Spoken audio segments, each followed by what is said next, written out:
శ్రీ సన్నిధి ప్రేక్షకులకు నమస్కారం. మనం ఎందరో యోగులను, ఎందరో గురువులను, మరెందరో సాధకులను నిత్యం కలుస్తూనే ఉన్నాం. వారి నుంచి అద్భుతమైనటువంటి ఆత్మజ్ఞానాన్ని తీసుకుంటూనే ఉన్నాం. నిజంగా ఈరోజు మన అదృష్టం ఒక గొప్ప పీఠానికి రావడం, ఇక్కడ ఆ పీఠాధిపతుల వారు మనకి సమయం ఇవ్వడం జరిగింది. ఇది మనకి హైదరాబాద్లోనే కొంపల్లి దగ్గరలో ఉన్నటువంటి హనుమాన్ దీక్షా పీఠాధిపతులు శ్రీ శ్రీ శ్రీ దుర్గాప్రసాద్ గురువు గారు. వీరు విజయవాడలో ఉన్నటువంటి హనుమాన్ దీక్షా పీఠాధిపతులుగా ఉంటూ దాదాపుగా 30 లక్షల మంది వీరి ద్వారా హనుమత్ దీక్ష తీసుకుని వీరి మార్గంలో నడుస్తూ ఆ హనుమంతుని యొక్క కృపకు పాత్రులవుతున్నారు.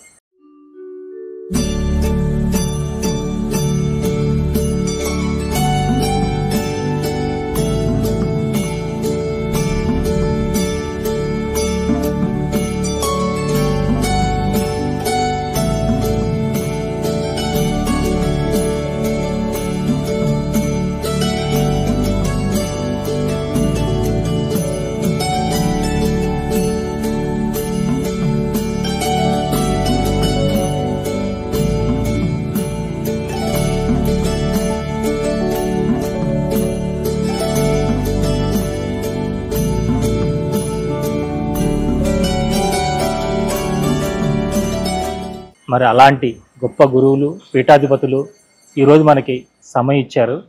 మరి వారి నుంచి వారిచ్చే అనుగ్రహ భాషణాన్ని తీసుకుందాం. జై గురుదేవ్. జై ఆంజనేయ మతిపాట లాలనం, కాంచనాద్రి కమనీయ విగ్రహం, పార్యాత తరుమూల వసనం, భావయామి పవమానందనం. జై శ్రీ ఆంజనేయ. జై హనుమాన్. గురుగారు, ఇప్పుడు చూస్తున్నటువంటి ప్రేక్షకులందరూ తరించే విధంగా మొట్టమొదటిగా మీ ఆశీర్వచన శ్లోకం ఏదన్నా మాకు. ఆపదామపహర్తారం ధాతారం సర్వసంపదాం లోకావిరామం శ్రీరామం భూయో భూయో నమామ్యహం. మనోజవం మారుతతుల్యవేగం జితేంద్రియం బుద్ధిమతాం వరిష్టం వాతాత్మజం వానరయోధముఖ్యం శ్రీరామదూతం శిరసా నమామి. హరి ఓం తత్సత్. శ్రీ గురుభ్యో నమః. భగవద్బంధువులారా, ఆత్మస్వరూపులారా, శ్రీ సన్నిధి ఛానల్ ద్వారా వీక్షించేటువంటి భక్తులకి, ప్రేక్షకులకి, దేశవ్యాప్తంగా ఉండేటువంటి హనుమాన్ దీక్షా స్వాములందరికీ శుభాకాంక్షలు, అనేక మంగళాశాసనాలు అందిస్తూ మరి ఈరోజు ఛానల్ వారి ఆశ్రమానికి రావడం, మానవుడు తరించేటువంటి ఉపాయాలు ఎట్లా తరించాలి, భగవంతుణ్ణి ఎలా దర్శించాలి, తద్వారా ఆయన పొందేటువంటి మార్గం ఎట్లా రావాలని అడుగుతున్నారు. చాలా సంతోషం. కృతయుగం, త్రేతాయుగం, ద్వాపరయుగం, కలియుగం అని 4 యుగాలుగా మనకి వేదాలు, ఋషులు చెప్తున్నారు. ఒక్కొక్క యుగానికి ఒక్కొక్క ధర్మాన్ని ఏర్పాటు చేశారు. కృతయుగం అంతా కూడా తపస్సు సంపన్నులై వందల వేల సంవత్సరాలు తపస్సు చేసినట్లుగా, త్రేతాయుగంలో రాముడి నాటి కాలంలో యజ్ఞయాగాదులు, మరి అట్లాగే ద్వాపరయుగంలో కృష్ణుడి నాటి కాలంలో ఇటు యజ్ఞయాగాదులతో కూడినటువంటి కర్తవ్య ధర్మాన్ని ఆచరణ చేయాలి అని, ఈ కలియుగంలో మానవుడు తరించేటువంటి ఉపాయం హరినామ సంకీర్తన, హరినామ స్మరణ ద్వారానే, భక్తి మార్గం ద్వారానే, శరణాగతి ద్వారా, నిష్కామ కర్మ ద్వారా దగ్గర అయ్యేటువంటి ఉపాయం మన ఋషులు ఇచ్చారు. తస్మై శ్రీ హనుమద్ గురువే నమః. హనుమత్ దీక్షాపీఠం విజయవాడ, సద్గురు సైదప్పల స్వామి మహారాజ్ 100 సంవత్సరాల పూర్వం విజయవాడ పవిత్ర కృష్ణానది తీరు ఇంద్రకిలాద్రి ఉత్తర ఈశాన్య భాగంలో వారు తపస్సులో ఉన్నప్పుడు స్వామి హనుమ వారు స్వప్నంలో ప్రత్యక్షంగా దర్శనం అవ్వడమే కాకుండా వారితో సంభాషణ చేసినట్టుగా మనకి అక్కడ శిలాశాసనాలు ఉన్నాయి.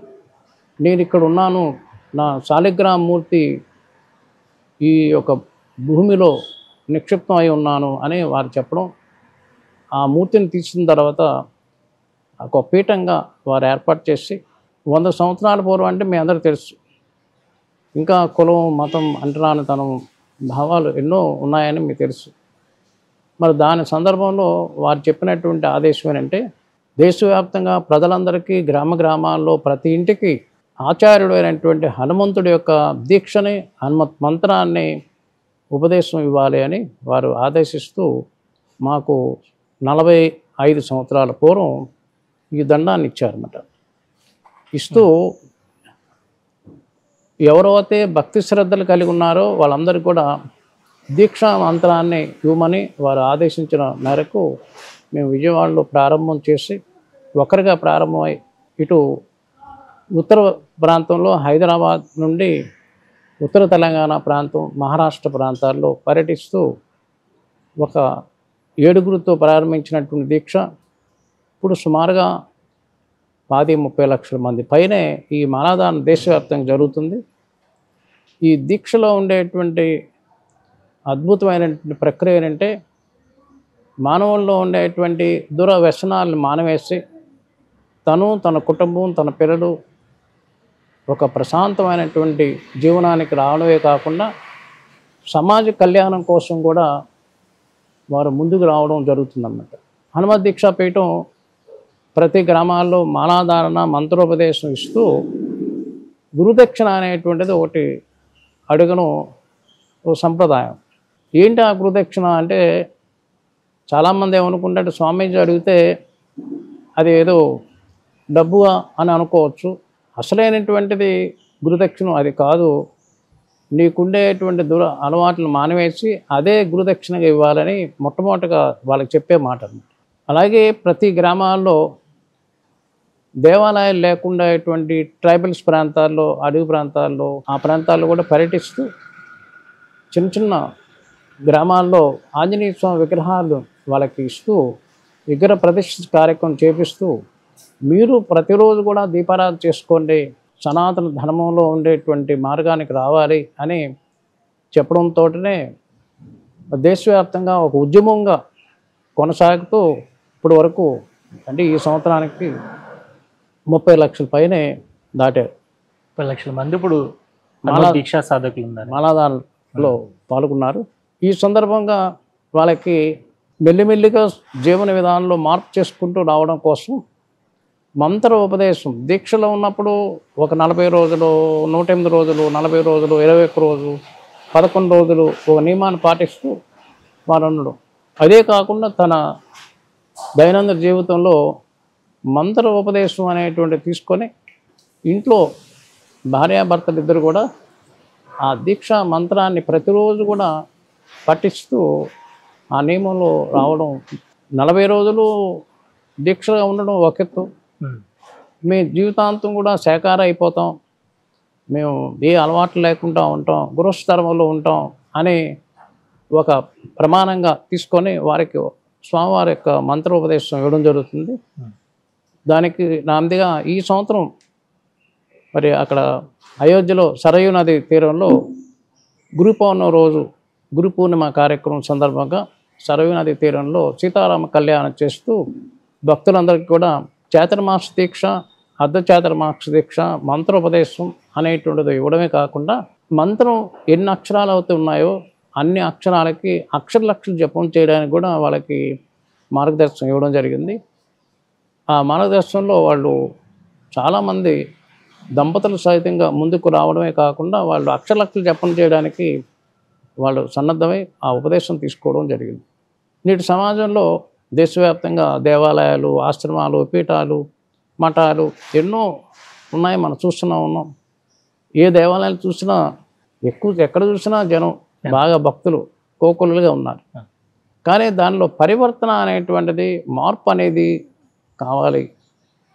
ఊరికే మొక్కుబడి కాకుండా భయంతో దేవుణ్ణి ఆరాధన చేయడం, లేదా నాకేదో కొబ్బరికాయ కొడితే నాకేదో వస్తుందనే అనేది కాకుండా ఆ భగవంతుడు అనేటువంటి ఆరాధనలో హనుమత్ దీక్షా పీఠం ఏం చెప్తుందంటే, దేహో దేవాలయ ప్రోక్త జీవో సనాతన అని వేదం చెప్తున్నటువంటి మాటని నువ్వు మెల్లిమెల్లిగా దేవుళ్ళు అంటే దేవాలయంలో ఉండేటువంటి ఆ మూర్తిని మనం దర్శిస్తూ అదే మూర్తిని తనలో నింపుకొని ఆ మూర్తిలో ఉండేటువంటి అద్భుత గుణాలని నీలో నింపుకొని ఆ నింపుకునేటువంటి ఆ గుణాలని సద్గుణాలని సమాజానికి అందించడం కోసమే ఋషులు ఈ దేవాలయాలు పెట్టారు. అసలు వేదం చెప్పింది దేవాలయానికి సంబంధించి కాదు, ఈ దేహమే దేవాలయం. ఈ దేహంలో ఉండే దేవాలయం అనేటువంటి దాంట్లో సనాతనమైనటువంటి ఆ జీవాత్మే పరమాత్మ నీలోనే ఉన్నది అని మనకు వేదం చెప్తుంది. కాబట్టి అది వెంటనే అందరికీ అర్థం కాదు. కాబట్టి మెల్లిమెల్లిగా ఈ సాధన చేసుకుంటూ ముందుకు వెళ్ళడానికి అది మనకి ఒక ఉపాధిగా ఉపయోగపడుతుందని చెప్పి ఇచ్చారు. మరి ఆ సందర్భంగా ప్రజలందరూ గుర్తించాల్సిందంటే ఏదో కేవలం మొక్కుబళ్ళతో కోసం కాకుండా ఒక సాధనా సంపదతో కూడినటువంటి జీవన విధానం, సనాతన మన హిందూ ధర్మం అనేటువంటిది ఏదవుతుందో ఆ హిందూ ధర్మంలో చెప్పినటువంటి ఋషులు చెప్పినటువంటి మార్గదర్శకంలో మనం ఆచరణ చేస్తే తప్పకుండా జీవించి ఉన్నప్పుడే నువ్వు అనుకునేటువంటి ఆ పరమాత్మ మనకి అంతర్ముఖంగా దర్శనం అవుతాడని పీఠం దర్శించి చెప్పినట్టు మాట అండి.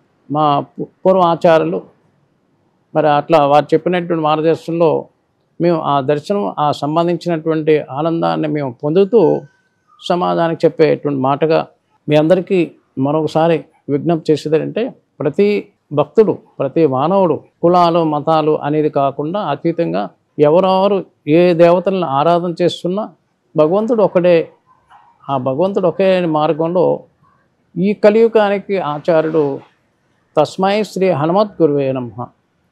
ఎందుకంటే రామాయణంలో ఒక అద్భుతమైనటువంటి కాండ ఉంది, అదే సుందరకాండం. రామాయణం మొత్తం మనం చూస్తే అయోధ్య నుంచి బాలకాండ, ఇవన్నీ అరణ్యకాండ, ఇవన్నీ కిష్కింద కాండ నుంచి స్వామి హనుమ ప్రవేశించాడు. అప్పటి వరకు హనుమ కనిపించలే, మరి ఆఖరి వరకు ఉన్నాడు, ఉత్తర రామాయణం వరకు ఉన్నాడు. మరి హనుమ యొక్క ప్రభావం చూస్తే ఏ దేవతలకి ఎవరికి కూడా అంత శక్తి, అంత యుక్తి, అంత కార్యదీక్ష కార్యజయం చేసేటువంటి ఎవరికి కనిపించినట్టుగా ఉంటే ఎవరికి కనిపించలేదు. మరి ఆయన అంత శక్తివంతుడు కూడా నేను శక్తివంతుడిని, నేను చేస్తాను, నేను చాలా గొప్పవాడిని అని ఎప్పుడూ చెప్పుకోలేదు.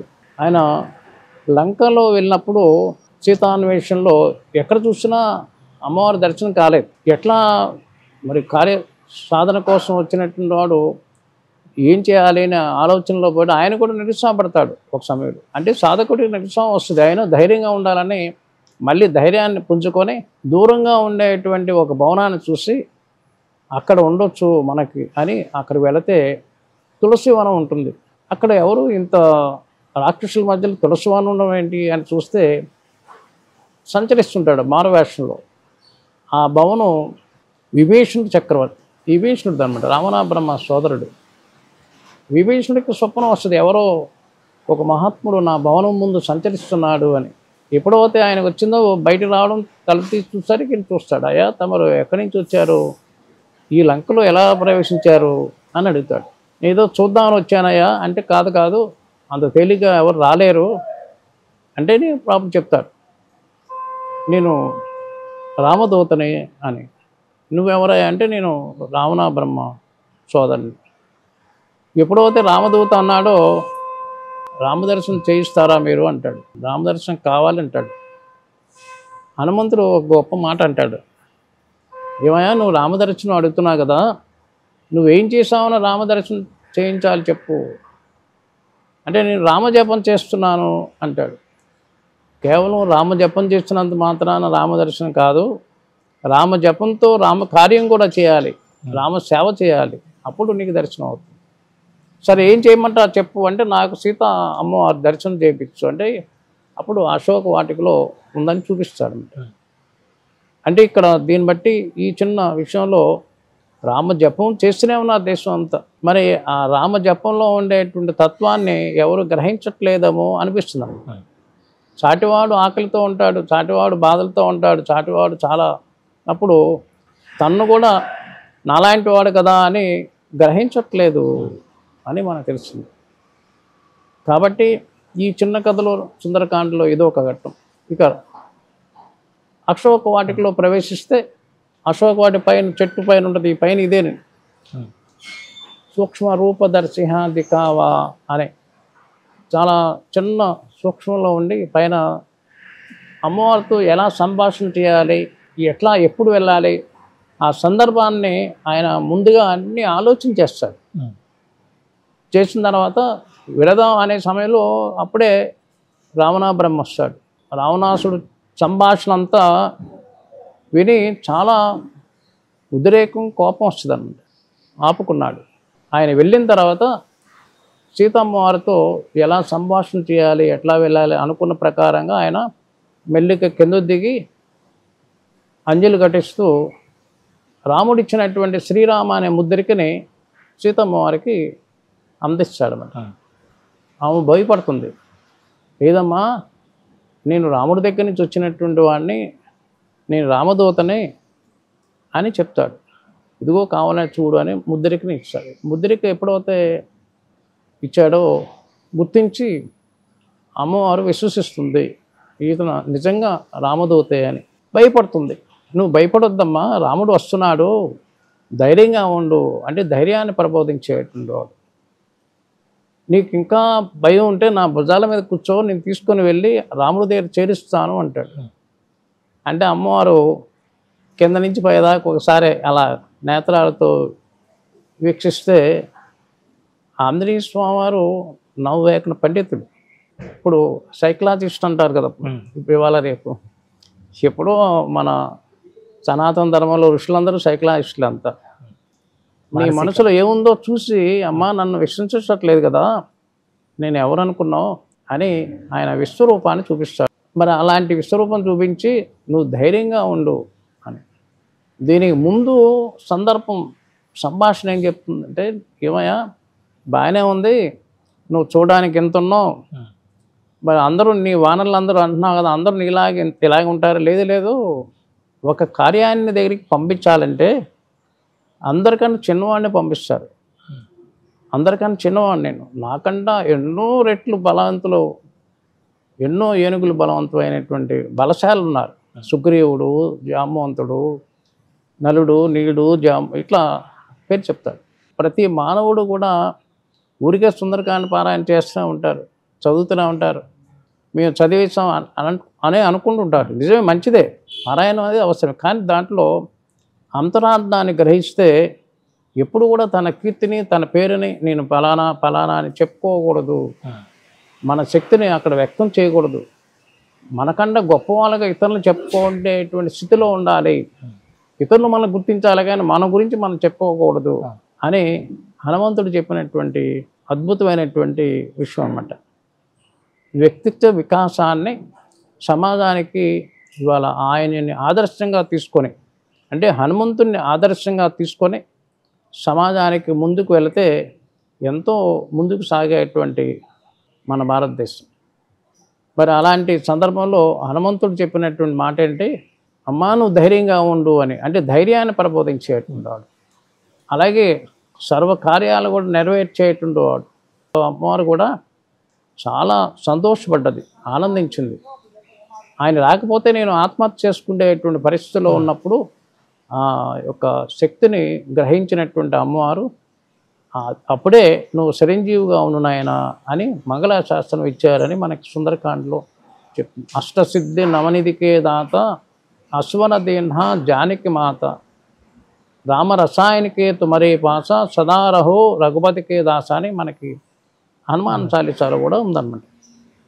మనం చరిత్రలన్నీ చూసుకుంటే రామాయణం, భారత, భాగవత ఇవన్నీ ఆఖరి వరకు అవతారాలు, రాముడి దగ్గర నుంచి ఆఖరి కృష్ణుడు, ఇప్పుడు ఈ కలియుగం నడిచే కూడా ఆయన చిరంజీవిగా ఉన్నాడు.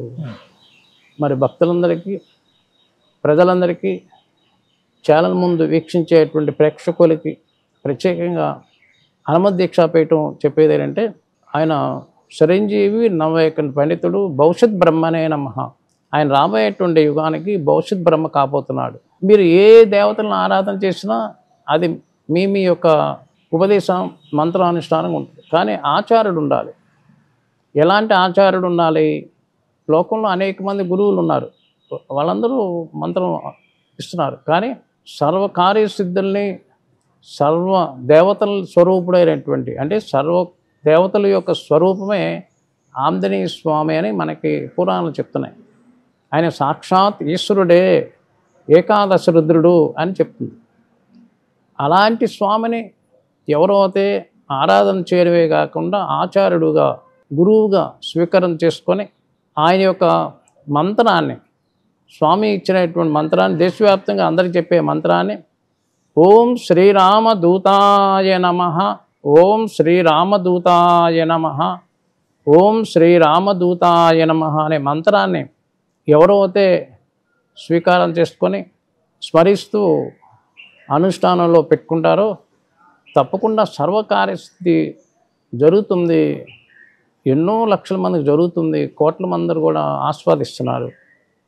మరి అలాంటి శుభ సందర్భంగా ఒకసారి పైకి వెళ్ళారు కాబట్టి ప్రారంభ దశలో ఒక 108 రోజులు, 40 రోజులు, ఇంకా 21 రోజులు అలా దీక్షగా ముందు మానాధారణ, వస్త్రధారణ, మంత్రోపదేశం, మంత్రదీక్ష, మరి బొట్టు కట్టు అని అంటారు కదా, మరి ఇవన్నీ చేస్తే అంటే ఒక అభ్యాసం అన్నమాట. కింద స్థాయి నుంచి సాధన చేసుకుంటూ వస్తే ఒక స్థితికి వచ్చేటువంటి ఉపాయం. ఇవాళ రేపు సమాజానికి కావాల్సింది ఆచార్య కృప అవసరం.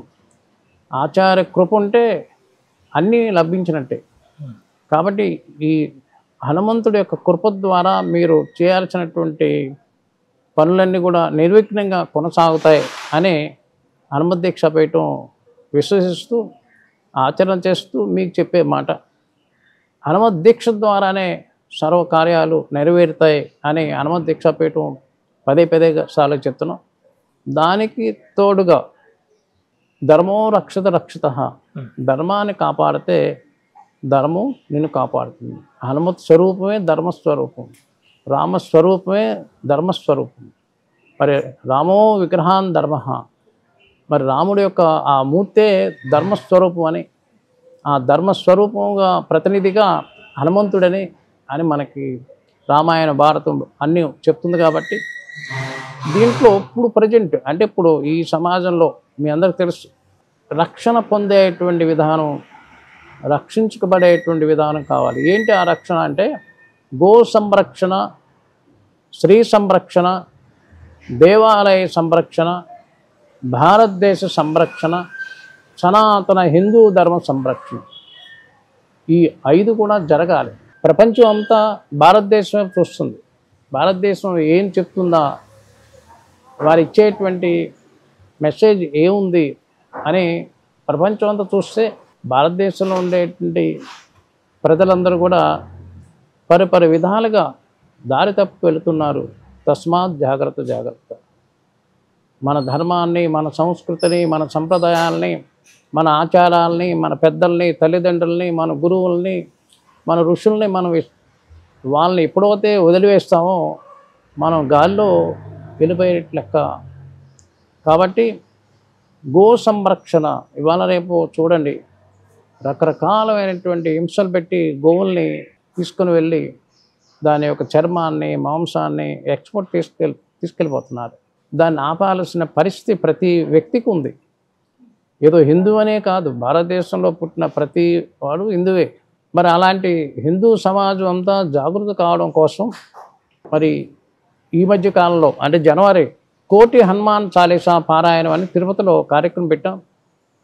అక్కడ అయోధ్యలో ప్రతిష్ఠ కార్యక్రమం జరుగుతుంది. దానికి ముందుగా మేము 7 రోజుల సప్తాహ కార్యక్రమం ఎక్కడ విఘ్నాలు కలగకుండా జయప్రదంగా ప్రతిష్ఠ జరగాలని 7 రోజులు అఖండమైనటువంటి హనుమాన్ చాలీసా, అలాగే సుందరకాండ పారాయణతో హోమాల కార్యక్రమం జరిగినాయి. ఇవన్నీ కూడా దేనికోసం అంటే హనుమంతుడిని ఆదర్శంగా తీసుకొని, హనుమంతుడు జన్మించినటువంటి ప్రదేశం తిరుమల హిల్స్, వెంకటాచలం పైన అంజనాద్రి పర్వతంని ఆశ్రయంగా తీసుకొని శ్రీనివాసుడు చరణాల దగ్గర శ్రీరామ పుష్కరంలో జనవరిలో కార్యక్రమం అయింది. ఇవన్నీ ఎందుకు చేస్తున్నారు అంటే హనుమత్ దీక్షలో భాగంగా విశ్వ కళ్యాణం జరగాలి.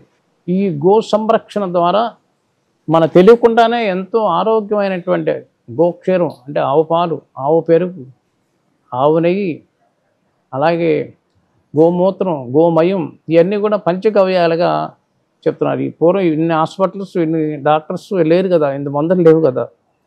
దేవాలయాలు ఎందుకు పెట్టారంటే ఇగో ఇలాంటి తీర్థం తీసుకుంటేనే చాలు ఆరోగ్యం వస్తుందని చెప్పి మనకి గోవు యొక్క పవిత్రత ఉందండి. గోవు పక్కన కాసేపు ఉంటే ఆక్సిజన్ అనేటువంటి ఏదవుతుందో పొల్యూషన్, ఆ కాలుష్యాన్ని నివారణ చేసేటువంటిది ఆ శక్తి గోవుకు ఉంది అని మనకి మన భారతదేశం ఋషి చెప్పిన మాటనే ఇప్పుడు ఎక్కడో అమెరికాలో చెప్పారు, జర్మనీలో చెప్పారంటే అవునవును ఇప్పుడు ఆశ్రయం చేసే పరిస్థితి వస్తుంది. అలాగే స్త్రీ సంరక్షణ ఇవాళ మీ అందరికీ తెలుసు, ప్రతిరోజు టీవీల్లో పేపర్లో వస్తుంది. స్త్రీల్ని కేవలం హిందూ స్త్రీల్ని టార్గెట్ చేసుకొని ఇతర దేశాలకి అమ్మేస్తున్నారు. హిందూ కన్యల్ని, హిందూ స్త్రీల్ని. మరి దాన్ని ఆపేటువంటిది ఎవరు ఆపుతారు? ఇది నాకెందుకులే అని ఊరుకుండేది మన హిందువుల యొక్క మనస్తత్వం, నాది కాదు కదా అని. అది జాగ్రత్త కోసం మీరందరూ ముందుకు రావాలి. అలాగే దేవాలయ సంరక్షణ. దేవాలయం అనేది పూర్వం ఋషులు ప్రవేశపెట్టింది ఏంటంటే, దేవాలయాలు ఎందుకు పెట్టారు అంటే ప్రారంభంలో రాడు దర్శనం చేసుకోవడంతోనే తీర్థం ఇస్తారు. ఆ తీర్థం అకాల ముత్యహరణం, సర్వవ్యాధి నివారణం అని చెప్తారు. దాంట్లో ఎన్నో వనమూలికలకు సంబంధించినటువంటి పచ్చకర్పూరం ఇలాంటివన్నీ కూడా ఆ తులసితో కూడినటువంటి తీర్థం ఉంటుందన్నమాట. మరి ఆ తీర్థం తీసుకుంటే చాలు ఈ బ్యాక్టీరియా అనేటువంటిది ఏదవుతుందో మలేరియా, మాసూచి ఇవన్నీ పూర్వం అలా ఉండే కదండి. ఆ తీర్థం తీసుకోవడం ఒకటి. రెండవది మధ్యాహ్నం 12 గంటలు అవడంతోనే ఘంటానాదం మోగించేవారు. ఆ ఘంటానాదంలో స్వామివారికి నివేదన అయిన తర్వాత అక్కడ ఉండేటువంటి ఆ చుట్టుపక్కల ఉండేటువంటి వాళ్ళందరూ కూడా అన్న ప్రసాదాన్ని ఇవ్వడం జరిగేదన్నమాట. దేనికి? అనేక మంది గరీబులు వాళ్ళని ఏమంటారంటే దరిద్ర నారాయణ అని ఒక నామకరణం పెట్టారు. వాళ్ళకి ఏమి లేని అనాథలుగా ఉన్న వాళ్ళకి మధ్యాహ్నం సమయంలో ఆకలి వేసేటువంటి వాళ్ళకి భోజనం ఎప్పుడైతే పెట్టారో వాళ్ళు సున్నితంగా ఉండి ఒక సనాతన ధర్మంలో మార్గంలో ఉండే అవకాశం ఉంటుంది. అలాగే దేవాలయంలో పూజారి ఆ పూజా సమయంలో వచ్చిన భక్తులందరూ కూడా హరినామ సంకీర్తన చేయించేటువంటి వాళ్ళు. ఎందుకు చేయాలి ఈ భజన అని చెప్పేటువంటి వాళ్ళు. మరి వాళ్ళకు ఉండేటువంటి బాధలన్నీ వినేటువంటి వాళ్ళు. దీనికోసం దేవాలయం పెట్టారు. మరి ఆ దేవాలయం ఇప్పుడు అన్నీ ఎలా ఉందో మీ అందరికీ తెలుసు. ఈ దేవాలయాన్ని కూడా రాజకీయ నాయకులతో సంబంధం లేకుండా ఆధ్యాత్మికమైనటువంటి ఆశ్రమాలు, మహాత్ములు, పెద్దలు ఇవన్నీ పరిపాలించాల్సినటువంటి సమయం అన్నమాట. మరి అట్లాంటి దేవాలయ సంరక్షణ జరగాలి. భారతదేశ సంరక్షణ.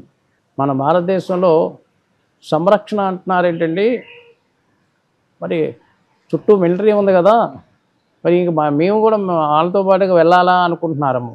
అది కాదు. భారతదేశ సంరక్షణ అంటే మీరు చూస్తున్నారు, రోజు పేపర్లు, టీవీలు చూస్తున్నారు.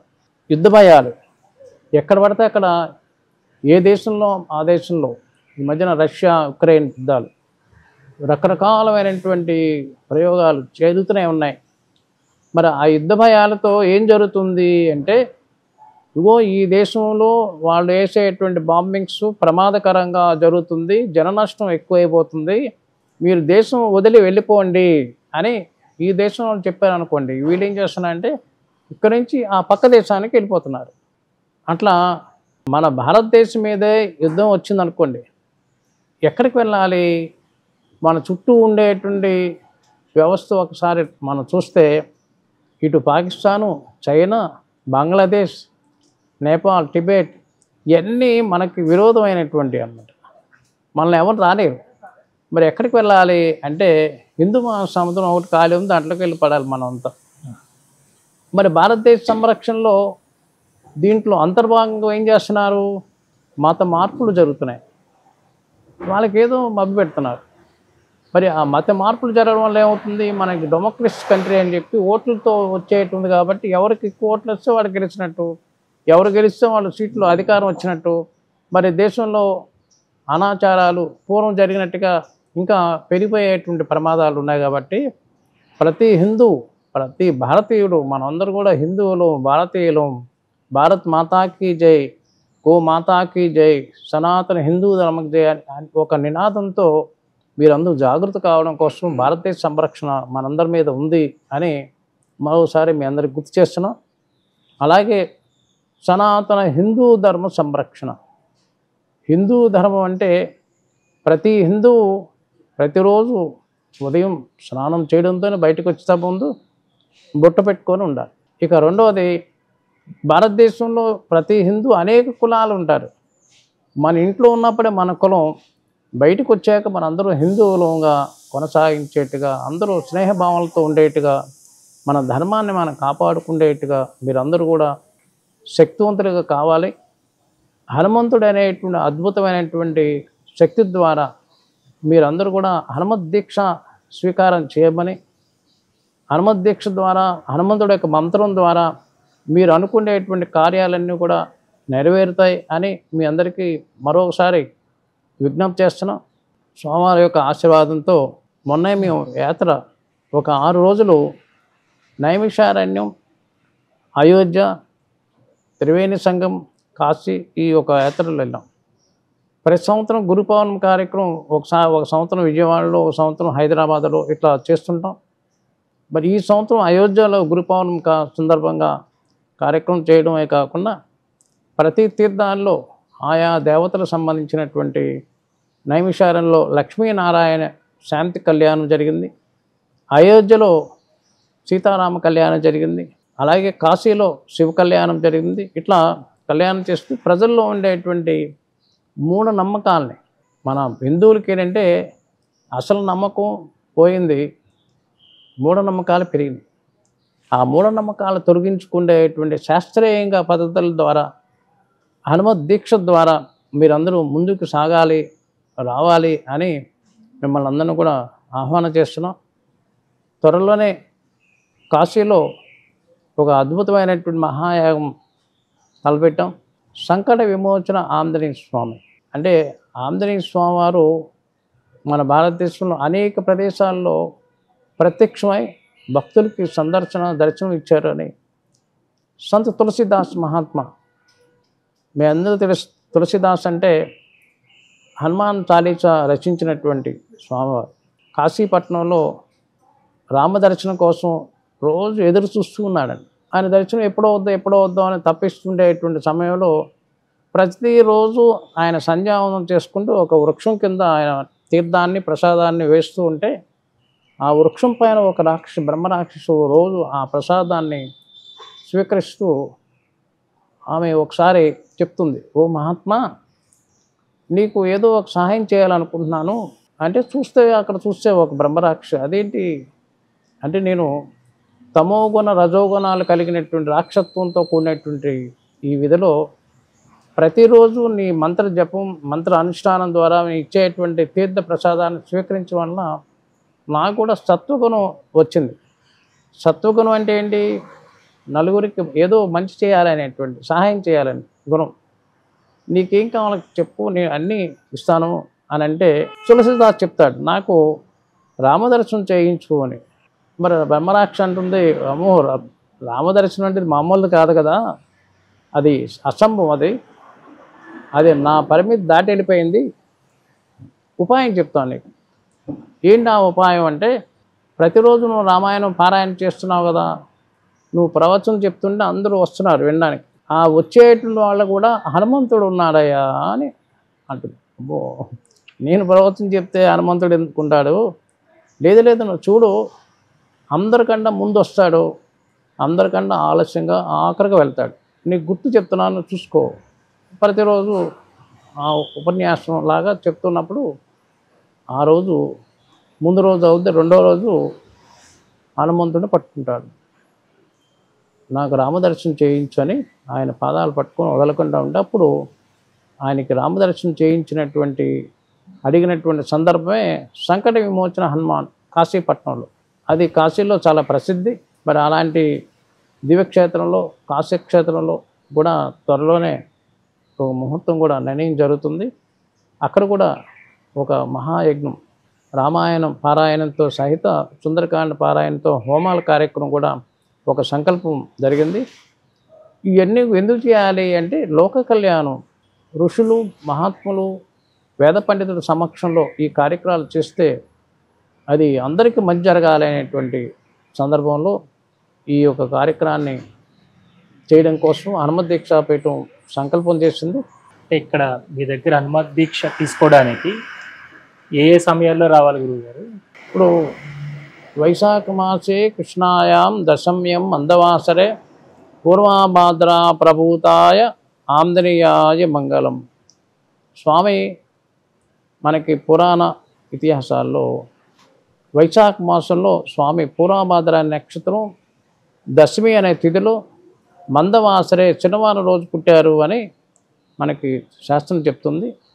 దాని ప్రమాణంగానే దానికి ముందుగా వసంత పంచమి నుంచి 108 రోజులు ప్రారంభమవుతుంది. అలాగే ఉగాది నుండి మండల దీక్ష ప్రారంభమవుతుంది. శ్రీరామనవమితో మాలాదానం ఆపేస్తారు. దానికి 40 రోజులు అంటే మండల దీక్షగా వస్తుంది. అంటే చైత్ర వైశాఖ మాసాల్లో లక్షల మంది మాలాదానం చేసుకొని ఉంటారు. ఈ దీక్షలో ఈ ప్రకృతి కూడా అందరికీ సహకరించేట్టుగా ఉంటుంది.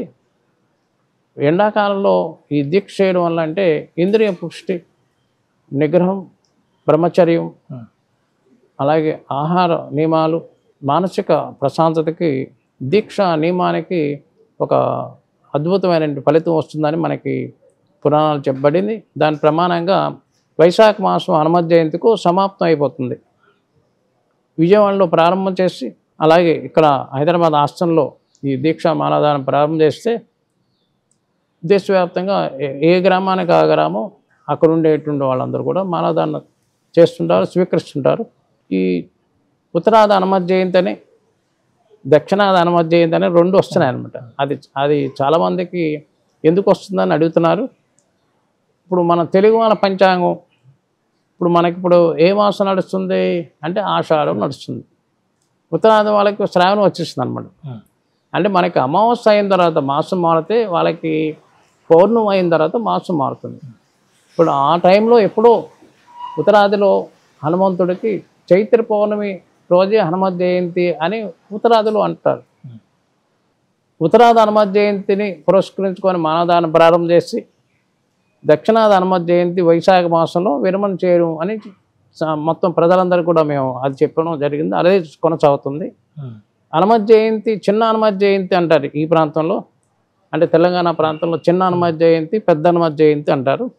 చిన్న హనుమత్ జయంతికేమో మేము ఇక్కడ హైదరాబాద్ హాస్టల్లో ఉంటాం.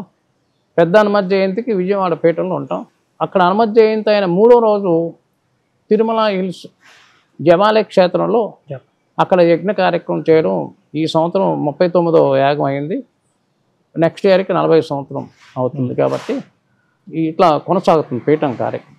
అంటే మంత్రదీక్ష తీసుకుని నిత్యం మంత్ర సాధన చేయాలనుకునేవారు ఎట్లా గురుగారు మీ దగ్గర? మాలాదానం తీసుకొని ప్రత్యేకంగా మంత్ర ఉపదేశం తీసుకునేటువంటి వాళ్ళు కొన్ని వందల సంఖ్యలో ఉన్నారు. మాలాదానం చేసినటువంటి లక్షల మంది ఉన్నారు. ప్రత్యేకంగా దంపతుల సమేతం కానీ ఒకరిగా కానీ తీసుకునేటువంటి వాళ్ళు మంత్రం జపం చేయడం, అలాగే అక్షలక్షలు జపం చేయడం కూడా జరుగుతుంది. ఇప్పుడు వాళ్ళు తెలియకనటువంటి ఒక పరివర్తన, ఒక ఆనందాన్ని పొందడమే కాకుండా మా అనుకున్న కార్యాలన్నీ కూడా నెరవేరాయి అని 10 మంది చెప్తూ ఈ మంత్రాన్ని కొనసాగేట్టుగా వాళ్ళు కూడా ముందుకు సాగుతున్నారు. ఈ మంత్ర దీక్ష అనేది ఏ సమయంలో అంటే మీ ద్వారా తీసుకోవాలంటే? మన గురు పౌర్ణమి రోజు ప్రారంభమైంది, అందరికీ ఇచ్చాం. అంటే పౌర్ణమి టైంలో ఈ మంత్ర ఉపదేశాలు జరుగుతుంటాయి ఎక్కువగా. ఎవరిచ్చినా పౌర్ణానికి ఎక్కువ ఉంటుంది. మంత్ర దీక్ష తీసుకుని ఆ సాధన చేస్తూ ఉండగా వాళ్ళకి ఉన్నటువంటి ఏమన్నా ఇబ్బందులు కానీ తొలుగుతూ ఉంటాయి. కానీ తక్షణంగా మాకు ఎందుకు కొన్ని ఇబ్బందులు ఉన్నాయి, తొలగాలి అని ఎవరైనా అనుకుంటే వారికి స్వామివారు ఎలాగా? చాలామంది చెప్తుంటారు, ఎన్నో పూజలు చేయించామండి, వ్రతాలు చేసాం, ఏదో శాంతి హోమాలు చేయించాం, గ్రహ శాంతులు చేయించాం, దానాలు చేసాం, ఏమి అవ్వట్లేదు అని పాపం వాళ్ళ బాధ వాళ్ళు చెప్తుంటారు కదా. కానీ ఇక్కడ పీఠం ఏం చెప్తుందంటే అవన్నీ శాస్త్రం చెప్పినట్టు చేయాల్సిందే, కానీ దాంతోపాటుగా నువ్వు కూడా జపం చేయి. వాళ్ళు ఏదో చేశారని వదిలేయకుండా నువ్వు కూడా చెయ్యి. ఎట్లా చేయాలి అంటే ఒక 108 రోజుల్లో ఈ సంఖ్య నేను పూర్తి చేస్తాను అని దానికి ఒక నియమాలు దానికి ఆ ప్రక్రియ, ఆ క్రమం ఉంది. ఆ ఉపదేశం టైంలో కానీ లేకపోతే ఆ టైంలో కూడా మేము అందరికీ సభాముఖంగా చెప్తాం. అది దాచుకునేది కాదు. దాన్ని చేసినటువంటి వాళ్ళందరూ కూడా సర్వకార్యాలు కూడా నెరవేరని, దాంట్లో ఏమాత్రం ఆలోచన లేదు. తప్పకుండా నెరవేరేటువంటి ఆ శక్తి ఆ మంత్రానికి ఉంది, ఆ మంత్ర దేవతకు ఉంది, ఆ మంత్రదేవతకు సంబంధించిన పీఠానికి ఉంది. అంటే మీరు ఈ గురుగారి దగ్గరికి ఏ సమయంలో వచ్చారు గురుగారు? మీకు ఎలా ఈ మార్గంలోకి రావాలనిపించింది? ఈ స్వామివారు మా ఆచార్యులు పరంపరగా, మా ఆచార్యులు ఈ మంత్ర దీక్ష ఇవన్నీ మాకు చిన్నప్పుడే మంత్రోపదేశం అనేది జరిగింది. తాతగారు అది విజయవాడలో సద్గురు సైదప్పల స్వామి మహారాజ్ అని వారి పేరుతో కాలేజీ కూడా ఉంది విజయవాడలో. వారు అనుష్ఠానం చేస్తూ స్వామిని దర్శనం చేసుకున్న తర్వాత మాకు 15వ సంవత్సరంలోనే మంత్రం ఇచ్చారు. అలాగే 18, 19 ఆ సంవత్సరాల్లో స్వామివారు మరి అనుగ్రహం ఏంటో మరి వారు ఏం చేశారంటే పెద్దజీయర్ స్వామివారితో చక్రాంతాలు ఇప్పించారు. సంప్రదాయం ప్రకారం ఇచ్చారు. అంటే వైష్ణవ సంప్రదాయంలో పెద్దజీయర్ స్వామివారికి ఇచ్చారు.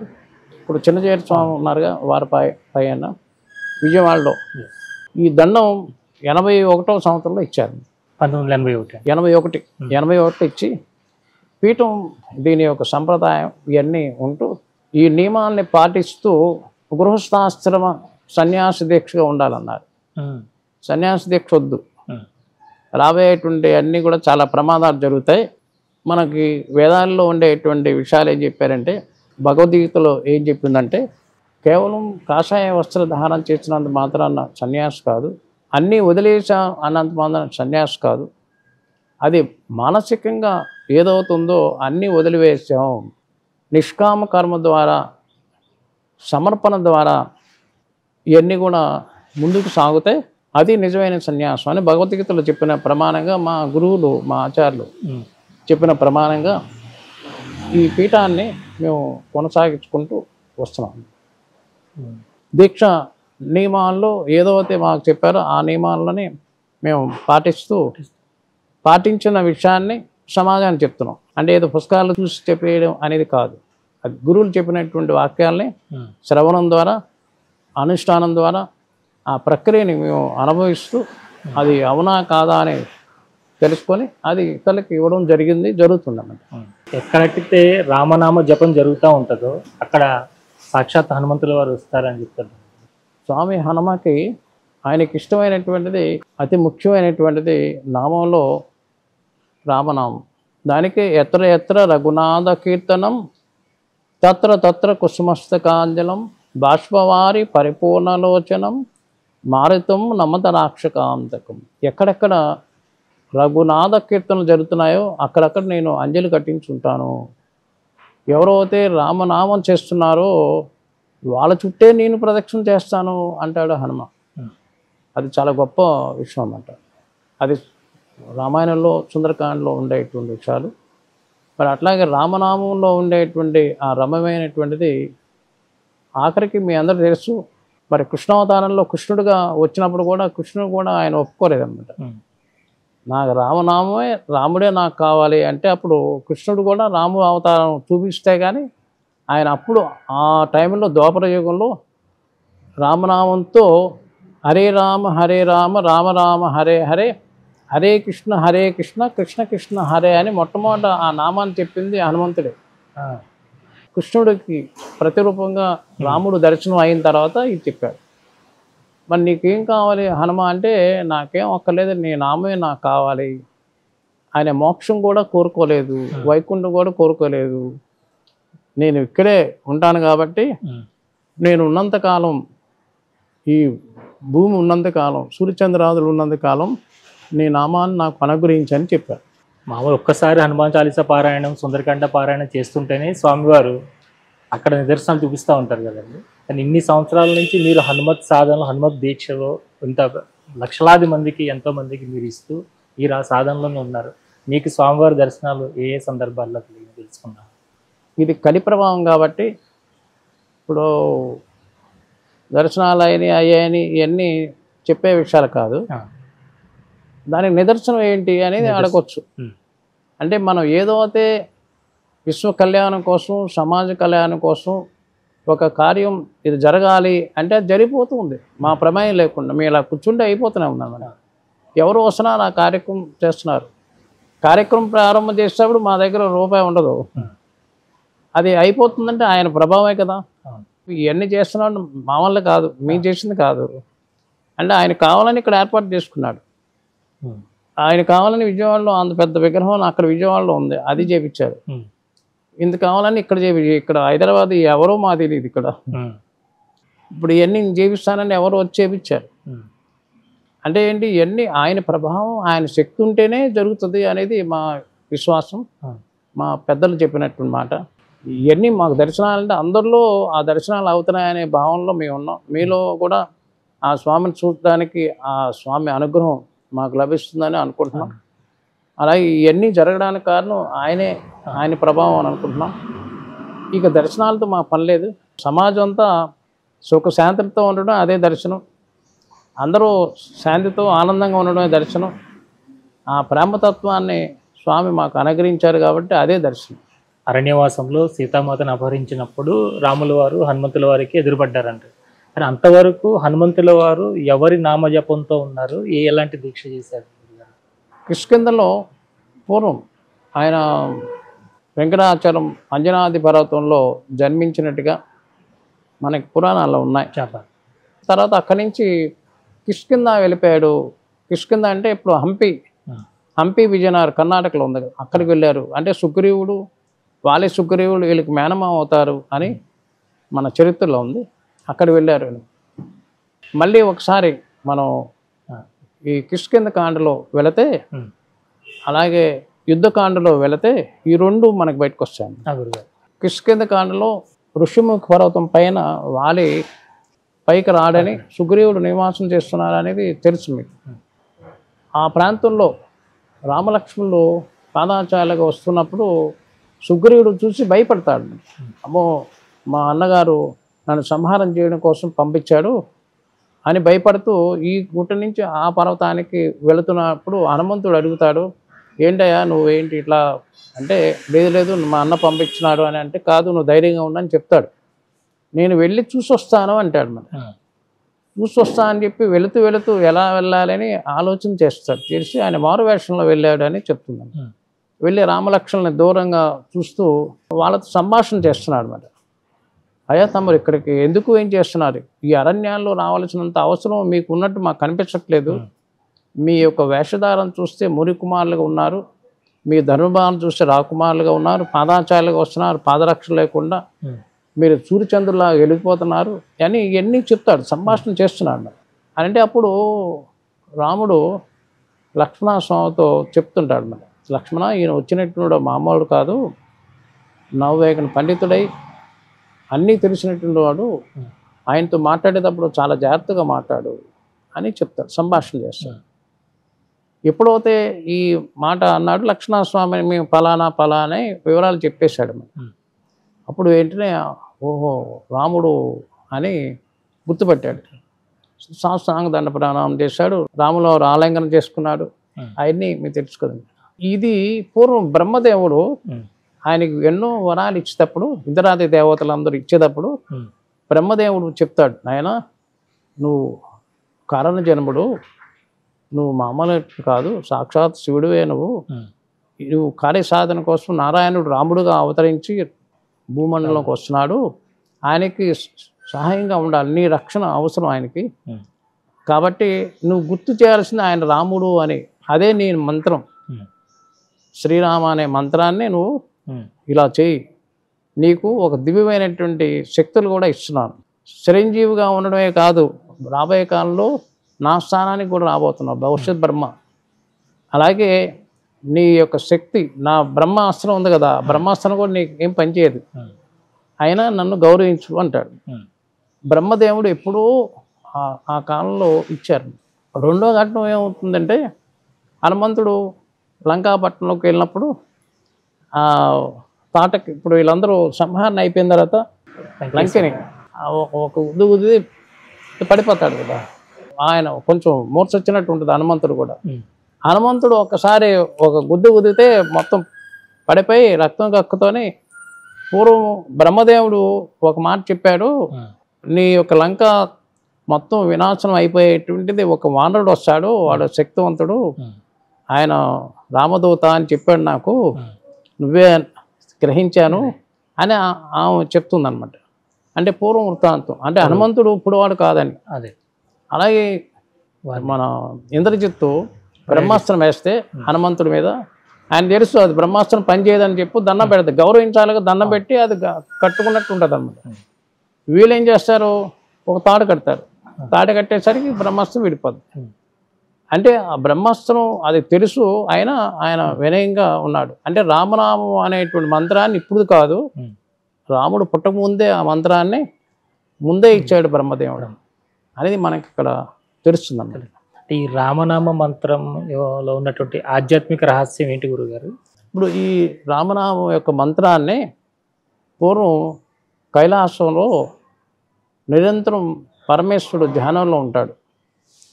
పార్వతీ అమ్మవారు రోజు సేవ చేస్తూ ఉంది, పూజకి కావాల్సినటువంటి అన్నీ చేస్తూ అమ్మవారు అనుకుంటుంది, పరమేశ్వర నువ్వేంటి ఎప్పుడూ కళ్ళు మూసుకొని ధ్యానం చేస్తావు, నువ్వే దేవుడు కదా, నీకంటే దేవుడు ఎవరున్నారు, నువ్వు ఎవరిని ధ్యానం చేస్తున్నావు అని రోజు అనుకుంటూ ఓ రోజు అడుగుతుందమ్మ. అడిగితే పరమేశ్వరుడు చెప్తాడు, దేవి గౌరీ, నేను ఆత్మనామాన్ని ధ్యానం చేస్తున్నాను, తారకనామాన్ని స్మరిస్తున్నాను అని అమ్మవారు చెప్తే, ఆ మంత్రాన్ని నాకు కూడా ఉపదేశం చేయమని అమ్మవారు అడుగుతుంది.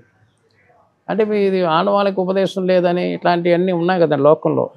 ఎప్పుడో ఎన్నో యుగాల నుంచి పూర్వమే అమ్మవారికి తారకనామాన్ని ఉపదేశం చేశారు అని చెప్తూ, అమ్మవారికి ఉపదేశం చెప్తాడు అన్నమాట. శ్రీరామ రామ రామేతి రమే రామే మనోరమే సహస్రనామ తత్తుల్యం రామనామవరాననే, శ్రీరామనామవరాననే అని పరమేశ్వరుడు శ్రీరామ అనే ఒక నామాన్ని నీకు ఉపదేశం చేస్తున్నాను పార్వతి. ఎవరైతే ఈ తారకనామాన్ని స్మరిస్తున్నారో వారికి మోక్షాన్ని ఇచ్చేవాడిని నేనే.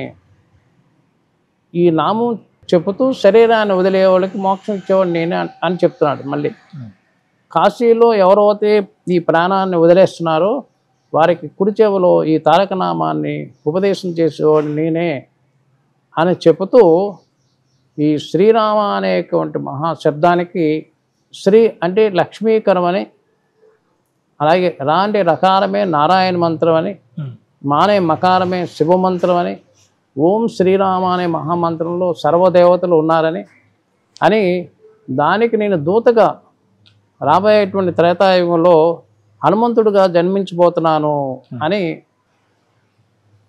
అంటే ఈ తారకనామం అంత శక్తమైనటువంటిది, పరమేశ్వరుడే ఈ నామాన్ని స్మరిస్తూ ధ్యానిస్తున్నాడు అని మనకి ఇక్కడ నిర్ధారణ అయిందన్నమాట.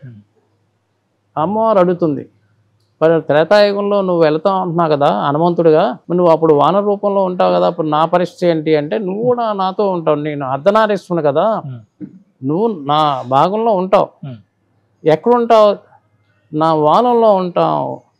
ఆంజనేయ స్వామి తోక ఉంది కదా, మనకి ఎక్కువ అని అంటే కొన్ని ప్రాంతాల్లో ఇటు తక్కువ, కోస్తల్లో కొన్ని ప్రాంతాల్లో వాల పూజ అని ఒకటి ఉందన్నమాట. వాలానికి గంధం కుంకుమ పెట్టి అమ్మవారిగా కొలుస్తారు అన్నమాట. అది మన పీఠం ఆచారం సంప్రదాయంలో ఉంది. అమ్మవారు ఆంజనేయ స్వామి యొక్క వానంలో ఉంది, ఆంజనేయ స్వామి స్వయంగా శివుడే అని మనకి ఇక్కడ నిర్ధారణ అవుతుంది. అంటే తారకనామంలో శక్తి, అది స్త్రీలు కూడా ఈ మంత్రాన్ని స్మరించవచ్చు, ఉపదేశం తీసుకోవచ్చు, ఇవ్వచ్చు. అలాగే అమ్మవారి యొక్క శక్తి వానలో ఉంది అని మనకి ఇక్కడ తెలుస్తుందండి. అంటే ఈ హనుమత్ కళ్యాణాలు ఎలా వచ్చినాయి గురుగారు? ఆజన్మ బ్రహ్మచారిగా ఆయన ఎప్పటికీ ఉన్నాడు కదా. అంటే ఇప్పుడు పీఠం హనుమత్ కళ్యాణం లేదు చేయదు, ఆయన బ్రహ్మచారే కాబట్టి దానికి ఒక చరిత్ర ఇచ్చారు. మరి ఎన్ని చెప్పి ఎన్ని నమ్మిందో అది నమ్మపోతే ఎట్లా? కాకపోతే అంటే హనుమంతుడికి కళ్యాణం చేయాల్సినంత ప్రత్యేకతగా అవసరం లేదు అని పీఠం అది వద్దు అని అందం. పూర్వం ఆచారం. మనం సహజంగా లోకంలో అనుకునేది అంటే కళ్యాణం అంటే అండంతోనే లగ్గం లగ్గం అంటారు, పెళ్ళి అంటారు. అది కాదు. కళ్యాణం అంటే లోకం అంతా కళ్యాణంగా ఉండాలి. కళ్యాణమస్తు అని పెళ్ళి అవ్వమని కాదు కదా అని అంటారు ఋషులు. దీనికి భవిష్యత్ బ్రహ్మనే నమః. ఆయన బ్రహ్మస్థానానికి వెళితే గృహస్థంలో ఉంటేనే బ్రహ్మస్థానానికి వెళ్ళే అర్హత ఉంటుంది అని ఈయన ఉపదేశం తీసుకోవడానికి నవ్వేక పాండిత్యానికి సూర్యభగవానుడి దగ్గరికి పంపించి అవన్నీ కూడా నేర్పించడానికి పంపిస్తే ఋషులు తల్లిదండ్రులు సూర్యభగవానుడు ఆయన ఈ నవ్వేక అన్ని వేదాలన్నీ కూడా నేర్పిస్తాడు. నేర్పించిన తర్వాత సూర్యభగవానుడు ఏమంటాడంటే నీకు గురుదక్షిణగా నేనే గురు శిష్యుడికి ఇచ్చేది ఉంది కదా, నా కుమార్తెని నీకు ఇస్తున్నాను అని అలా ఉంది అని మనకి పరాశర మహర్షి చరిత్రలో అది చెప్పబడిందండి. ఏంటి ఆ సువర్చల అనేది మనకంటే ఇది ఇప్పుడు మనోళ్ళు ఏమంటున్నారంటే పైపైన చెప్పుకుంటూ కథ చెప్పుకుంటూ వెళ్ళిపోతున్నారు. కానీ దాని అంతర్ముఖంగా ఆ విషయాన్ని క్షుణ్ణంగా తెలుసుకుంటే సువర్చల అనగా తేజస్సు అని, అంటే సూర్యుడు బింబం ఉంటుంది చూసారా, బంగారు వనంతో కూడినటువంటిది. ఆ సువర్చల అనే తేజస్సు నేను నీకు ఇస్తున్నాను, నువ్వు కళ్యాణం వస్తు అంటే మనవాళ్ళు కళ్యాణం అనేది పెట్టారు. అసలు సువర్చల అంటే చందోరం, ఆంజనేయ చందోరం అనమాట, అరుణకాంతి. కళ్యాణం అనేది పీఠం దాన్ని ఆచరణ చేయట్లేదు. కళ్యాణం అది ఎలా చేయాలంటే దానికి హనుమత్ వ్రతం అనేది ఇచ్చాం. అది దానికి సత్యనారాయణ స్వామి వ్రతం లాగే 5 వ్రతాలు జరుగుతున్నాయి. ఆ 5 వ్రతాల్లో కూడా పూర్వం ఎవరెవరు చేశారు అని సౌనకాది మహర్షులందరూ కూడా సూత మహర్షిని అడగడం, ఆ గంగా నది ఒడ్డున అడిగినప్పుడు వ్యాసో నారాయణ హరి వ్యాస భగవానుడే ధర్మరాజు పాండవుల చేత ద్వైతవనంలో ఈ వ్రతాన్ని చేయించారు అని, అలాగే సోమదత్త మహారాజు, అలాగే నీలుడు అనేటువంటి విభీషణుడు కుమారుడు అని ఇవన్నీ చెప్తున్నారు. మరి సత్యనారాయణ స్వామి వ్రతం ఎలా చేస్తాం అలా చేసి దీక్షగా నియమంగా ఉండి ఆయన నామాన్ని చేసి అలా వ్రతం ద్వారా వాళ్ళు కావాల్సిన పొందారని మన వ్రతంలో ఉందండి. వ్రత కల్పం మనం ఇక్కడ చేపిస్తాం. అది కూడా కార్యక్రమం జరుగుతుందన్నమాట. అది ఈ కలియుగాంతానికల్లా వారు మనకి బ్రహ్మగా రాబోతున్నారండి, స్వామివారు. అవునండి. భవిష్యత్ బ్రహ్మనే నమః అంటే ఈ కలియుగం అనంతరం ఆయన బ్రహ్మస్థానానికి వెళ్ళబోతున్నాడు అని మనకి చరిత్ర చెప్తుంది, పురాణాలు కూడా చెప్తున్నాయి. మరి బ్రహ్మస్థానానికి వెళ్ళాలంటే ఆయన సంబంధించిన ఫాలోవర్స్ని ఇప్పుడే తయారు చేస్తున్నాను అనమాట.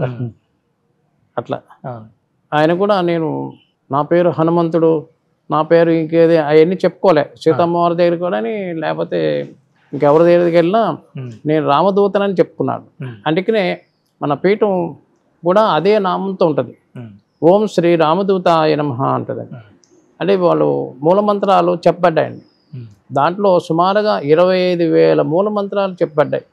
పరాశర మహర్షి ఇచ్చినటువంటి గ్రంథాల్లో కానీ, ఆ మూల గ్రంథాల్లో కానీ, తాళపత్ర గ్రంథాల్లో ఇవన్నీ ఇస్తే మరి ఈ మూలమంత్రాన్ని ఎవరన్నా అనుష్ఠానం చేసినటువంటి వాళ్ళు ఉన్నారా, చేసిన సిద్ధి పొందినటువంటి వాళ్ళు ఉన్నారా అని చూస్తే చాలా తక్కువ మంది ఉన్నారు.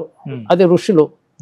వాళ్ళు కూడా ఈ మూలమంత్ర బీజాక్షరాలు చేసి తర్వాత రామనామం చేయాలి, లేకపోతే ఇది ఆగలేదు అని చెప్పి వాళ్ళు చెప్పారు.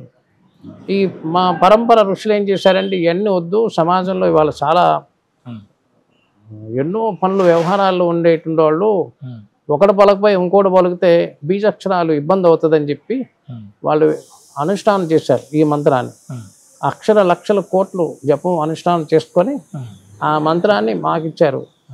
మాకు కూడా అక్షర లక్షలు దాటి కోట్ల సంఖ్యలో పీఠం చేస్తున్నాం. అంటే పీఠం ఎప్పుడు కూడా మేము అని చెప్పదు, పీఠం చేస్తున్నాం. అంటే మేము అక్షర లక్షలు కాదు కోట్లు కూడా జరిగినాయి అనేటువంటి పీఠం చేస్తుందని మీకు చెప్పడం జరుగుతుంది అన్నమాట. మహాభారత యుద్ధాన్ని కూడా ఆయన పైనుండి నడిపించాడు, జెండాపై కపిరాజుగా ఉండి నడిపించారు. అవును అని మనం చెప్పుకుంటుంటాం కదా. అవునవును. అంటే ఇప్పుడు దానికి అంటే ఎన్నో దాంట్లో చరిత్ర ఉందనుకోండి.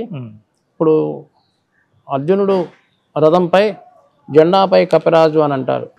జెండా అంటే ఆయన స్వయంగా ఉన్నాడు ఉండి, అంటే అది భయంకరమైన యుద్ధం కాదు, మామూలు యుద్ధం కాదు కదండి. ఎందుకంటే ఆ యుద్ధంలో కురుక్షేత్ర సంగ్రామంలో అక్కడ భీష్మాచార్యుడిని తట్టుకోవడం సామాన్యం కాదు, ద్రోణాచార్యుని తట్టుకోవడం సామాన్యం. కృపాచార్యులందరూ పెద్ద పెద్ద మేధావులు, యుద్ధ క్రియ తెలిసినటువంటి వాళ్ళు.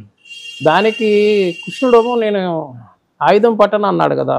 అప్పుడు ఆయనే హనుమంతుణ్ణి పిలిపించుకొని అర్జునుడి ద్వారా నువ్వు పైనుండి వీళ్ళందరినీ రక్షించాలి అనేటువంటిది ఇదిలో పెట్టి వాళ్ళందరినీ రక్షించిపోయి, అంటే ఆయన ఉంటే ఏ ఆయుధాలు పనిచేయవు కదా, ఆపేస్తాడు అనమాట. అన్నిటికీ రక్షించబడ్డాడు. కరోనా ముందే అంటే 2018, 2019 ఇటు ఛత్తీస్గఢ్ ఆ ప్రాంతాల్లో ప్రతి ఇంటికి పైగా స్వామివారి జెండాలు పెట్టండి, ఈ ఒక 5 రోజులు హనుమత్ వ్రతాలు, హనుమత్ హోమాలు, దీక్ష మంత్ర అనుష్ఠానం చేయండి, పూర్తిగా శాఖాహారాలు మారిపోండి, రాబోయే కాలంలో కొన్ని ప్రమాదాలు రాబోతున్నాయని చెప్పి పాంప్లెట్ ఇచ్చాం అన్నమాట. అక్కడ చేసాం. 2018 అయ్యేసరికి 19 నుంచి అయిపోయింది. ఇంక 2020, 21 ఫుల్గా కరోనా ఇక్కడే ఉన్నాం. అప్పుడు ఫోన్ల ద్వారా మెసేజ్ ఇచ్చాం, ప్రతి ఇంటి పైన ధ్వజం ఉండాలి, ప్రతి ఇంట్లో ఆ నామం జరగాలి, ప్రతి ఇంటి ముందు తులసి చెట్టు ఉండాలి. దాదాపు మన ఫాలోవర్స్ కానీ దేశంలో ఉండే భక్తులు ప్రజలందరూ కూడా ఈ ఆధ్యాత్మిక మార్గంలో రావడమే కాకుండా హనుమాన్ చాలీసా బాగా ప్రచారం అయింది. కరోనా టైంలో ప్రజల్లో ఒక అవేర్నెస్, ఆరోగ్య సూత్రాల గురించి కూడా బాగా జరిగిందన్నమాట. అప్పుడు రాబోయేటువంటి కాలంలో కూడా చాలా ప్రమాదాలు జరిగేటువంటి ఉన్నాయని చెప్పి మేము 108 కోట్ల హనుమాన్ చాలీసా మళ్ళీ ప్రారంభం చేయమని ఉన్నాం. అంటే పోయిన సంవత్సరానికి 300 కోట్ల హనుమాన్ చాలీసా పూర్తిగా అయింది. ఆ సందర్భంగా పోయిన సంవత్సరం ఇక్కడ కార్యక్రమం చేసాం. అలాగే మళ్ళీ 108 కోట్ల హనుమాన్ చాలీసా, 108 కోట్ల ఓం శ్రీరామదూత మంత్రాన్ని దేశవ్యాప్తంగా చేయమని అంటే వాళ్ళు నోట్ చేస్తున్నారు. దానికి 1,00,00,000 హనుమాన్ చాలీసా అని ఒక టైటిల్తో అక్కడక్కడ కొన్ని ప్రోగ్రామ్స్, యజ్ఞాలు, పారాయణాలు చేస్తే అది వైబ్రేషన్స్ ద్వారా దేశవ్యాప్తంగా లోక కళ్యాణం జరగాలనే కార్యక్రమం జరుగుతుంది. ఎన్నో రకాలైనటువంటి కష్ట నష్టాలు, సమస్యల్లో ఉన్న వాళ్ళందరినీ కూడా స్వామివారు బయటపడేస్తూ ఉంటారండి. ఏదైనా ఒక పెద్ద సంకటం వచ్చినప్పుడు కానీ మరొకటప్పుడు కానీ మీరు ఎప్పుడైనా స్వామివారికి విన్నవించుకుంటారండి అట్లా ఏదన్నా? ఎప్పటికప్పుడు స్వామివారికి విన్నవించడం జరుగుతూనే ఉంటుంది. సరే, మా కోసం ఏం అడిగేదే ఉండదు. నా గురుగారు అందరి కోసం అందరినీ చల్లగా చూడాలి. అందరినీ రకరకాల మనస్తత్వాలు ఉంటారు. మన చేతికి 5 వేళ్ళు 5 రకాలు ఉన్నట్టుగా మన సమాజంలో అన్ని రకాలు ఉంటారు. కొంతమంది సరే పర్వాలేదు చాలు అనుకుంటారు, కొంతమంది ఇంకా కావాలంటారు, ఇది చాలదంటారు, రకరకాలుగా ఉంటారు. కాబట్టి అందరిని కూడా ఈ భక్తి మార్గం ద్వారా, పరిపూర్ణ విశ్వాసం ద్వారా, శరణాగతి ద్వారా ఆయనకి దగ్గర అయ్యేటువంటి ఉపాయం మేము చెప్తున్నాం. అలాగే స్వామివారు కూడా అందరినీ కరుణిస్తున్నాడు, అందరికీ అనుకునేటువంటి బాధలు కాబట్టి పరీక్ష పెడతాడు. ఆఖరి వరకు ఓపికగా ఉండాలి, ఉంటే అన్ని పనులు అవుతాయి. మీ దర్శనం చేసుకోవాలి, వాళ్ళ ఏదైనా కష్టం మీకు చెప్పుకోవాలంటే ఎలా గురుగారు మిమ్మల్ని సంప్రదించాలంటే? అంటే మేము దీనికి 2 రకాలు చెప్తున్నాం. ఒకటి ఇట్లా అందుబాటులో వచ్చినప్పుడు ప్రజలు ఎవరు వచ్చినా కలుస్తుంటారు, మీ కష్టాలు ఏమన్నా ఏదో చెప్తుంటారు కదా.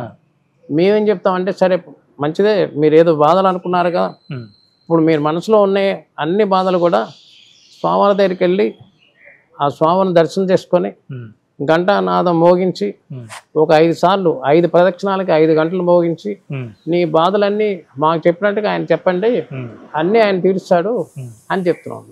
అంటే మీ దర్శనానికి రావాలంటే ఏ సమయాల్లో మీరు? అది మేము హైదరాబాద్లో ఉంటే ఉదయం 10 గంటల నుండి 12-1 గంట వరకు అందుబాటులో ఉంటాం. సాయంత్రం 7 గంటల నుంచి 8 గంటలు అవుతుంటాం లోకల్గా ఉంటే. ఒక్కొక్క సాంప్రదాయంలో ఒక్కొక్క విధంగా హనుమంతుడి పూజ జరుగుతూ ఉంటుంది కదా గురుగారు. అవునండి. అంటే ఒకటంటూ నిర్దిష్టంగా మనకి వేదాల్లో కానీ ఎక్కడ చెప్పబడి లేదంటే మనకి పూజ గురించి అట్లా? అంటే ఇప్పుడు ఆంజనేయ స్వామి యొక్క స్వరూపం ఎక్కువ అంటే అభయిస్తున్నట్టుగా, సంజీవి పర్వతం ఉన్నట్టుగా, ఇట్లా దాసభక్తిగా ఎక్కువ ఉంటుంది. ప్రసన్న ఆంజనేయ స్వామి ఉంటుంది. అంటే ఎక్కువ భాగం అంటే ప్రసన్న ఆంజనేయ స్వామి దండ పెట్టుకున్నట్టుగా ఉంటుంది. మనం దండ పెట్టుకున్న స్వామివారి దగ్గర ముందుకు వెళ్ళకూడదు కదా అనేది భావన ఉంటుంది కదా. ఆ ఎదుర్కొన్న రాముల వారు ఉంటేనే ఆ దండాన్ని ఆపుతారని. అందుకని ఎక్కువగా దేశవ్యాప్తంగా అంటే మేము అభయిస్తున్నట్టంటే ముందు వచ్చిన భక్తుడు కష్టాలతో ఉన్నప్పుడే వస్తాడు కదా. ఎప్పుడైతే అభయిస్తామో ధైర్యం వచ్చేస్తుంది అన్నమాట. అందుకని అభయ ఆంజనేయ స్వామిని ఎక్కువగా మేము ప్రతిష్ఠ చేస్తున్నాం. పరోక్షంగా మీరు ఇచ్చినట్టు దీక్షలు ఇచ్చిన వాళ్ళల్లో మీరు పరోక్షంగా అక్కడక్కడ ఇచ్చారు కదా, వాళ్ళు ఇలా హనుమత్ దీక్షలు ఇస్తున్నారా గురుగారు? వాళ్ళు ఇవ్వచ్చండి అట్లా? వాళ్ళే ఇవ్వరు. అంటే ఆయా జిల్లాల్లో ఎవరైనా ఉన్నారా అట్లా అని? అంటే వాళ్ళు మంత్రదీక్ష అన్ని వాళ్ళు ఎవరు వాళ్ళు పీఠానికి విజయవాడలో కానీ ఇక్కడ కానీ వస్తే మంత్రం అది ఇస్తారు. మాలదారునండి మాలాదారుణ దేశవ్యాప్తంగా ఎక్కడికక్కడ చేసుకోవచ్చండి. పూజారులు ఉంటారు కదా, దేవాలయ పూజారులు ఉంటారు కదా. అవును. అంటే వాళ్ళకి ఏం చెప్పామంటే దేవాలయ పూజారులు అయినా మీరు మాల వేసుకొని ఆ దీక్షా నియమాలని ఆ మంత్రాన్ని జపం చేస్తే ఉందంటే వాళ్ళకి మంత్రసిద్ధి కలుగుతుందండి. ఇప్పుడు నీకే మంత్రసిద్ధి కలగకుండా వాళ్ళకి ఇవ్వడానికి కుదరదు కదా. అలా చేయండి అని ప్రారంభం చేసాం. చాలామంది తీసుకున్నారు, చేస్తున్నారు. కొంతమంది వీళ్ళు కానిటువంటి వాళ్ళు కూడా బ్రాహ్మణోత్తములు, పండితులు, వేద పండితులు ఉంటారు కాబట్టి ఎప్పుడు వాళ్ళు కూడా సంధ్యావందనం అనుష్ఠానం వల్ల ఉంటారు కాబట్టి వాళ్ళు చేయమని చెప్పాం. వాళ్ళు కూడా చేస్తున్నారు. ఇక్కడ హైదరాబాద్ పీఠంలో జరిగే కార్యక్రమాలు ఎక్కువగా ఏముంటాయి గురుగారు ఇక్కడ మనకి? ఇక్కడ ఆశ్రమంలో పూర్వం మేము తాడుబందలు ఉండేవాళ్ళం. ఫస్ట్ హైదరాబాద్ ఫస్ట్ 2010 నుంచి ఇక్కడ ఉంటున్నాం. 2010లో మేము వచ్చినప్పుడు అక్కడ చిన్న కుటీరం అది ఏర్పాటు చేస్తే అప్పుడు నిత్య కార్యక్రమం, అనుష్ఠానాలు, ఆరాధనలు, నిత్యం అభిషేకం, హోమాలు అని ప్రవేశపెట్టాము. 2012 సంవత్సరానికి సోమవారం యజ్ఞశాల అన్నీ. అప్పటి నుండి 2012 నుంచి కార్యక్రమం ఉంది. 2014 సంవత్సరంలో చిన్నజీయర్ స్వామి ద్వారా ఇది ఆశ్రమం ఓపెనింగ్ అని ఒక కార్యక్రమం పెట్టాం. 2014 నుండి ఇప్పటి వరకు నెలలో 2 ప్రోగ్రాములు. అంటే పునర్వసు నక్షత్రానికి రాముల వారు అభిషేకం, హోమం, కళ్యాణం, ప్రతి నెల కళ్యాణం. పూర్వభాద్ర నక్షత్రం ఆంజనేయ స్వామి నక్షత్రంలో అభిషేకం, హోమ కార్యక్రమం, అన్నదాన కార్యక్రమం ఇవి జరుగుతున్నాయి. ఇప్పుడు ప్రజెంట్ నెలకు 2 కార్యక్రమాలు. ఇది కాకుండా మళ్ళీ హనుమత్ జయంతి మహోత్సవాలు, దీక్షా మహోత్సవాలు, అంటే ఉగాది నుండి మళ్ళీ కార్యక్రమం. ఇది కాకుండా మళ్ళీ ఏమో ఈ గురు పౌర్ణమి మహోత్సవాలు, మళ్ళీ వినాయక చవితి కార్యక్రమాలు, నవరాత్రి మహోత్సవాలు అమ్మవారికి సంబంధించింది, కార్తీక మహోత్సవం కార్యక్రమాలు, శివాభిషేకాలు. విశేషమైనటువంటి ఏంటంటే హనుమత్ జయంతి తర్వాత అంత విశేషమైన కార్యక్రమం అంటే ధనుర్మాస మహోత్సవాలు ఇక్కడ బాగా చేస్తారు. నెల రోజులు కూడా తిరుపాముల పారాయణం, వైకుంఠ ఏకాదశి, ఉత్తర ద్వార దర్శనం, ఇలా ఈ కార్యక్రమాలు. అలాగే సత్యనారాయణ స్మవ్రతాలు. 2 సంవత్సరాల పూర్వం శ్రీవారి కళ్యాణం అని నెల రోజులు రోజు శ్రీవారి కళ్యాణ మహోత్సవాలు పెట్టాము. అలా అనేక కార్యక్రమాలు కొనసాగు. ధనుర్మాస మహోత్సవం మళ్ళీ తర్వాత మళ్ళీ ఉత్తరాయణ పుణ్యకాలం ముందు వసంత పంచమి రోజు 108 రోజుల మాల. మళ్ళీ ఏమో రథసప్తమికేమో సూర్య నమస్కారాలు, అరుణ పారాయణం, మళ్ళీ శివరాత్రి రోజు శివ కళ్యాణం, ఇవన్నీ అవుతాయి. దీంట్లో మేము మొదటి నుంచి ఏంటంటే ధనుర్మాసం నెల రోజులు కూడా మౌన దీక్షలు వెళ్తాం. లోపలికి ఇక్కడ కానీ విజయవాడలో ఉన్నప్పుడు మౌనం లోపలికి వెళ్తాం. మళ్ళీ బయటికి వచ్చేది ఉండదు, బయట లోపలికి వచ్చేది ఉండదు. నెల రోజులు ఉంటాం. సుమారుగా 35 సంవత్సరాల నుంచి పైనే ఈ మౌన దీక్ష కొనసాగుతుంది. ఇక అలాగే ఒక్కొక్క సమయాల్లో 2 నెలలు అలా కూడా ఉంటాం.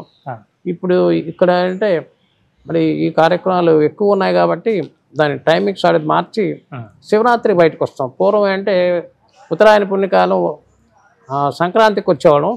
ఇప్పుడు శివరాత్రి బయటకు వచ్చి కళ్యాణ మహోత్సవంలో పాల్గొంటున్నాం. తర్వాత శ్రీరామనవమి కళ్యాణం ఇలా కంటిన్యూ జరుగుతున్నాయి. చిన్న జయంతికి ఇక్కడ ఉంటాం. చాలా సంతోషం గురుగారు, చాలా మంచి విషయాలు. మీరు ఇంత సమయం మాకు కూడా కేటాయించారు. మీ మంగళ శాసనాలు, మీ ఆశీర్వచనాలు మా ప్రేక్షకులకు ఉండాలని కోరుకుంటున్నాను. తప్పకుండా చాలా సంతోషం. మీరు ఎంతో శ్రమపడి సమాజానికి ఏదో ఒక సందేశం ఇప్పించాలి పెద్దల ద్వారా, మహాత్ముల ద్వారా అనే ఒక ఆలోచనతో, మంచి ఆలోచనతో ముందుకు రావడం చాలా అవసరం. వాళ్ళ సమాజానికి అవసరం. అన్నిటికంటే ముందు ఏంటంటే సనాతన హిందూ ధర్మ రక్షణ కోసం ప్రజలందరూ కూడా సమ్మిక్యతతో ఒకే వేదిక దగ్గర ఉండాలి, ఒక యూనిటీ ఉండాలి. దానికోసం మీరు ఈ శ్రమ చాలా అవసరం.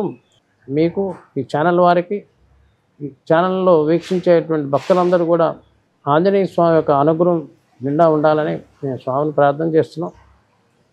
ఇక ముఖ్యంగా ఏంటంటే ఆఖరి మాట ఏంటంటే మీరు ఏ దేవతలను ఆరాధన చేస్తున్నా ఆ దేవతలు మీకు ఇష్టమైనటువంటి దేవతలు ఉండొచ్చు.